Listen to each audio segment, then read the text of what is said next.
लड़कियां कोई निषेध है क्या भैया? और लड़कियां नहीं होगी तो लड़के कहां से पैदा हो जाएंगे? अरे कहां से, माताएं ना होती तो हम लोग कहां से आ जाए? कहां से आ गए? बोले बेटी नहीं बेटा, अच्छा तुम्हारे बेटा उनके बेटा, फिर बेटी, फिर क्या? बेटी क्या समझते हो? दैवी शक्ति है, इसके बिना जीवन, बहुत बढ़िया घर बना हो, बहुत बढ़िया सारी व्यवस्था हो, और आप अरब खरबपति हो और किसी माता बहन का वहां अस्तित्व ना हो, फिर देखो ऐसा लगेगा कि खंडहर सा दिखाई देगा, शून्य दिखाई। और एक मिट्टी की दीवार हो, छपरा पड़ा हो, एक माई हो लीप पोत के, देखो कितना सुंदर घर, ये गृह लक्ष्मी कही जाती है। तो बेटी को ऐसा ना सोचे, बेटी बेटा है। और आपको सच्ची बताए, आजकल जब बेटा की धक्का लगते ना माता पिता के, तो बेटी ही पालन पोषण करती है। कई ऐसे माता पिता को देखा गया जिनको बेटों ने घर से निकाल दिया और अपने बिटिया ने स्वीकार कर लिया, बिटिया के यहां जाके वो वहां रह रहे पालन। कई ऐसे हमारे सामने उदाहरण है। और पिता को कोई भी विपत्ति आवे तो आगे बेटी खड़ी हमें नजर दिखाई दी है।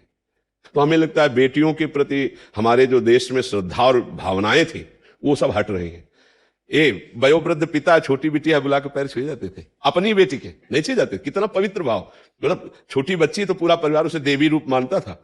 आज जो है समय बदल रहा है, तो बेटी को गलत भाव से देखा जा रहा है कि दहेज देना पड़ेगा, इतना इतना समस्याएं आएंगी। बेटी भगवान की देवी शक्ति है, ऐसे ऐसे नहीं। तो तुम्हें 2 बेटियां प्राप्त है तो 2 बढ़िया बेटे मिल गए, ऐसा भाव करो, अपनी संपत्ति को दोनों को दे देना और बढ़िया धूमधाम से जहां ब्याह करना, तो बढ़िया परिवार। ये थोड़ी कि हमारा कुल, हमारे कुल नहीं है, बेटी हमारा कुल नहीं है क्या? महाराज जी ये बोलते हैं घर वाले वंश चलाना होगा, एक बेटा हो जाए। अब जैसे लोग बहू को कोसने लगते कि बिटिया पैदा किए, तुम में सामर्थ्य है क्या बेटा बनाने की? बेटा बेटी बनाने की सामर्थ्य क्या? ये तो भगवान के विधान से होता है, कर्मों के अनुसार। अरे भैया बिल्कुल। और तो कह रहे राष्ट्रपति है हमारे यहाँ, बेटी भारत की राष्ट्रपति है। अच्छे अच्छे बड़े बड़े ग्रेजुएट पदों में बच्चियां हैं। हाँ, कोई कलेक्टर है, कोई पुलिस ऑफिसर है, कोई आर्मी में है। तो अच्छा पढ़ाओ लिखाओ, उनको समृद्ध बनाओ, और ये दिमाग से हटाओ सब लोग कि बेटी और बेटा में अंतर है। अरे बेटी बेटा ही है, हमारी संतान है। देखो, जो बेटी के पुत्र के पिंडदान से परम गति प्राप्त होती है, वही बेटे के पिंडदान से होती है, मतलब लाभ मिलता है। तो अगर बेटी का बेटा है और वो पिंडदान कर रहा है, तो नाना को वही पिंडदान प्राप्त होगा, और वो जो मंगल होता है वो मंगल। कोई ऐसा थोड़ी कि बेटा ना हो तो हमारा पिंडदान देने वाला कौन? और फिर कर्म भी है। अगर बेटा, कितने ऐसे हैं जिनके बेटा बेटा और बेटी के लिए तरसते हैं। भाई बात समझो, बहू को डांटने की या कि ये बेटी बेटी पैदा करती, तो कोई ऐसा नहीं है भाई। गर्भ में जो भगवान ने रचना कर दी, उस बच्चे को आने दीजिए और उसको बराबर प्यार दीजिए, कभी ऐसा भेद मत प्रस्तुत कीजिए। और रही कि आगे चल करके दहेज देना पड़ेगा, तो भगवान ने जिस बच्ची की रचना की उसके लिए विधान भी किया है, उसके समान योग्य वर मिल जाएगा। अभी तक ये सब होता रहा है। अब हाँ, तुम अपने स्तर से अलग सोचो तो कमाओ उस तरह का, नहीं तो इस तरह का वर मिल जाएगा, पक्का मिल जाएगा।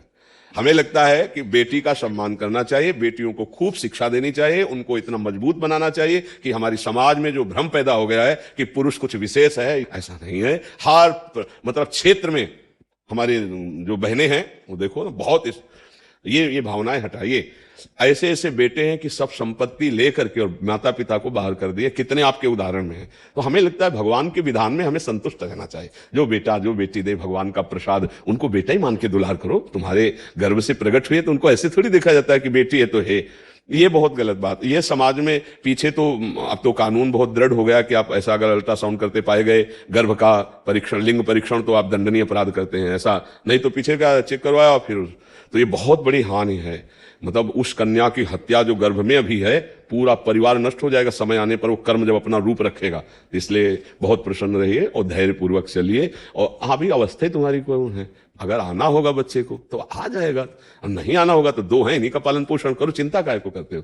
और बड़े बुजुर्ग तो ऐसे ही कहते रहते हैं, उनका स्वभाव ऐसा होता है कि भाई एक लड़का हो जाए, एक लड़का हो जाए, ऐसे घर गृहस्थी में कहते हैं वो लड़का ही है, ऐसे भाव से।